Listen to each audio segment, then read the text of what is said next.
Welcome to my class. नमस्ते student. बच्चों, आज हम कक्षा 9वीं की पाठ्य पुस्तक क्षितिज भाग 1 का अध्ययन करने जा रहे हैं, जिसमें हम चैप्टर नंबर 11वां पढ़ रहे हैं, जिसका शीर्षक है सवैये। सवैये यह काव्य खंड से लिया गया आपका एक पाठ है। सवैये इस पाठ का यह सेशन नंबर 1 है। जो अलग अलग छंद होते हैं उसमें छंदों का एक प्रकार माना जाता है सवैया। सवैये रसखान, कवि रसखान, इनके सवैये बहुत प्रसिद्ध है।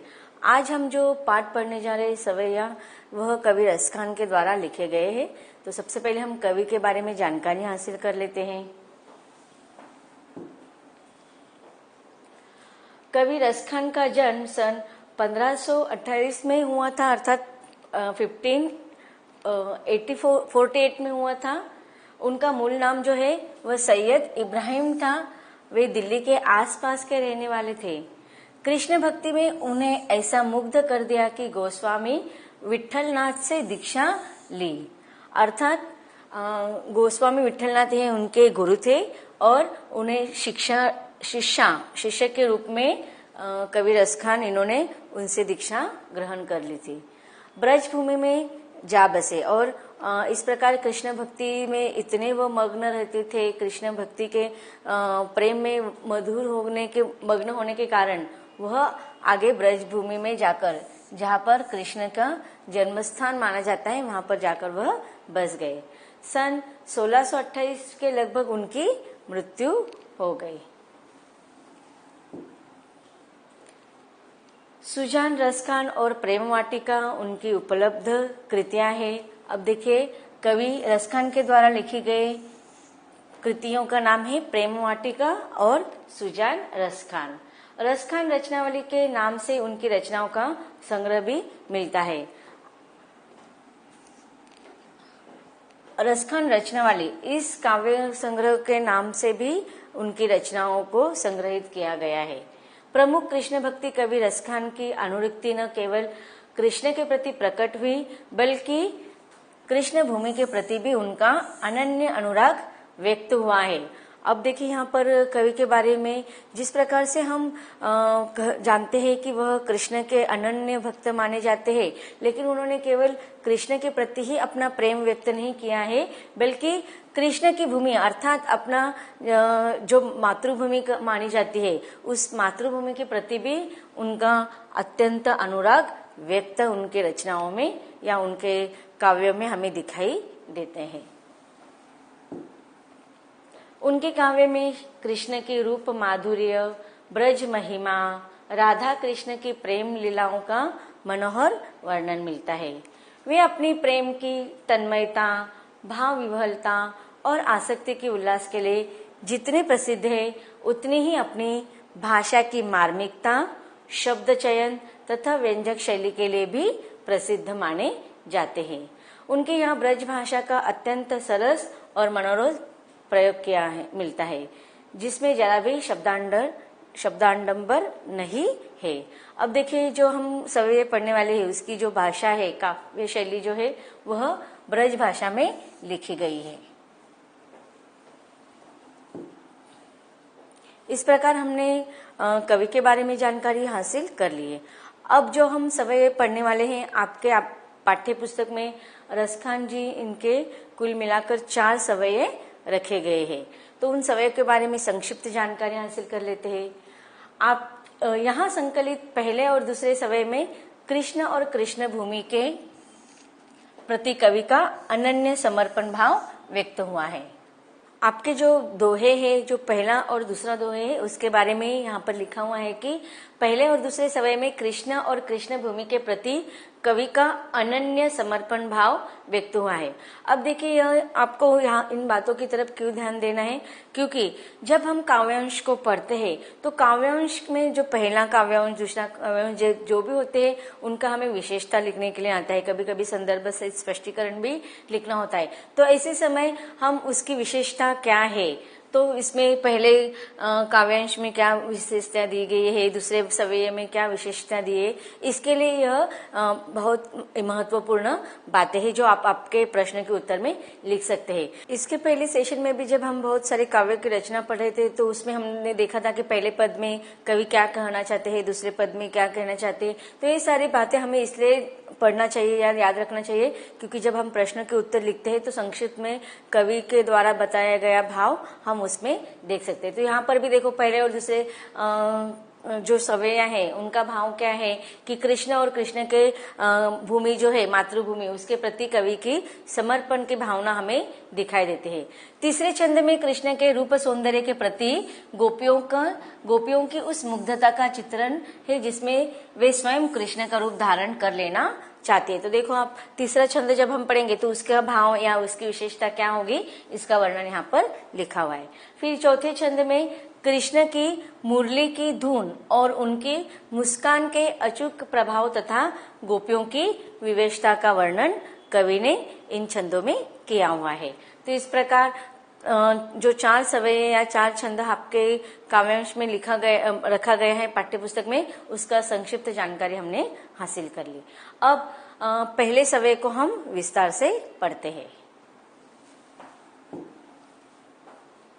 सवैया क्रमांक 1 का हम सस्वर वाचन कर लेते हैं। सबसे पहले मानुष हो तो वही रस खानी, बसो ब्रज गोकुल गांव के ग्वारन। जो पशु हो तो कहाँ बस, मेरो चरो नित नंद की धेनु मंझारन। पाहन हो तो वही गिरी को, जो कियो हरि छत्र पुरंदर धारण।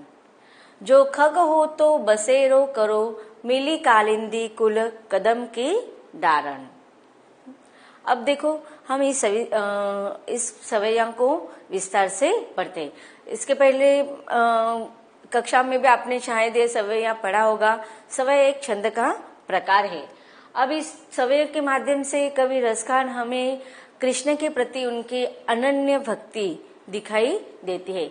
कवि चाहते हैं कि इस जन्म के बाद जब उनकी मृत्यु होगी तो उसके बाद जो भी उनका जन्म होगा, चाहे वो किसी भी रूप में उनका जन्म हो, लेकिन वह चाहते हैं, उनकी इच्छा है कि वह अगले जन्म में चाहे वो किसी भी रूप में उनका जन्म हो तो वह कृष्ण के सानिध्य पा सके। चाहे वो उनके ब्रज भूमि में किसी पशु के रूप में, किसी पक्षी के रूप में, किसी पत्थर के रूप में या मनुष्य के जन्म में, किसी न किसी प्रकार से वह श्री कृष्ण का सानिध्य चाहते हैं। तो वह कहते हैं कि मानुष हो तो वही रस खानी, बसो ब्रज गोकुल गांव के ग्वारन। अब देखिए मानुष का अर्थ क्या होता है, मानव या मनुष्य।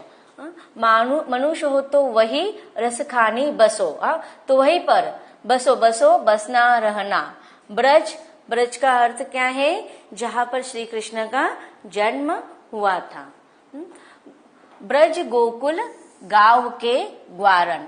तो देखो गोकुल नगरी में जहां पर श्री कृष्ण का जन्म हुआ था उस गोकुल नगरी में अगर मैं कवि कहते कि अगर मेरा मनुष्य योनि में जन्म हुआ, अगर मैं अगले जन्म में मनुष्य के रूप में जन्मित होगा तो मैं चाहता हूँ कि मेरा जन्म कहाँ पर हो, कि मनुष्य के रूप में मैं गोकुल के ग्वारन के रूप में, ग्वारन जो ग्वाल के बालक होते हैं उनके रूप में मैं जन्म लेना चाहता हूँ। अब कवि ग्वारन के रूप में अर्थात ग्वाल बालक जो है उनके वहां पर रहने वाले जो ग्वाला है उनके बच्चों के रूप में क्यों कवि जन्म लेना चाहते हैं, क्योंकि श्री कृष्ण के दोस्त थे ना वो सारे ग्वाला उनके बच्चे, उनके सखा थे और उनके दोस्त श्री कृष्ण के हमेशा इर्द गिर्द रहा करते थे।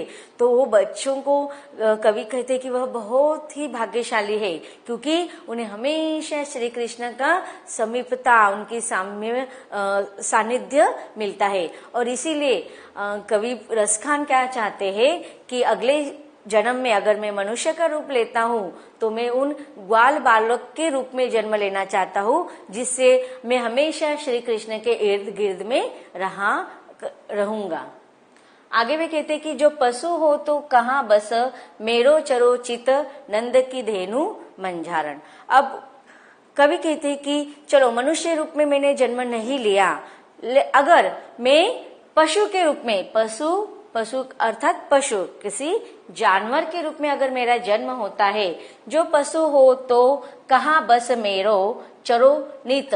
हाँ, तो देखो अब कवि कहते हैं कि जब मैं अगर अगले जन्म में अगर पशु या किसी जानवर के रूप में जन्म लेता हूँ तो कहाँ बस मेरो, बस मतलब वश, मेरे ऊपर मेरा वश नहीं रहेगा, क्योंकि मेरा जो मालक रहेगा, अब जानवर के मालक रहते हैं, वह उनको गले में रस्सी बांधकर जहाँ चाहते हैं वहां ले जाते हैं। तो वह जो जानवर होते हैं उनका अपना कोई वशीकरण नहीं होता है, वो अपने आप पर कोई वश नहीं कर सकते, अर्थात वह अपने आप को किसी भी प्रकार से मनचाहा जीवन नहीं व्यतीत करते, जैसा मालक कहेगा वैसा वह जीवन व्यतीत करते। कौन? जानवर, पशु या जानवर। तो कवि कहते हैं कि अगले जन्म में अगर जब मैं पशु होगा तो मैं अपने आप पर वश नहीं पाऊंगा, क्योंकि जैसे मालक मुझे कहेगा वैसा ही करना पड़ेगा। लेकिन फिर भी मैं चाहता हूं कि अगर मेरा जन्म पशु के रूप में होता है, किसी जानवर के रूप में होता है, तो मैं हमेशा चरोनित नंद की धेनु मंजारण,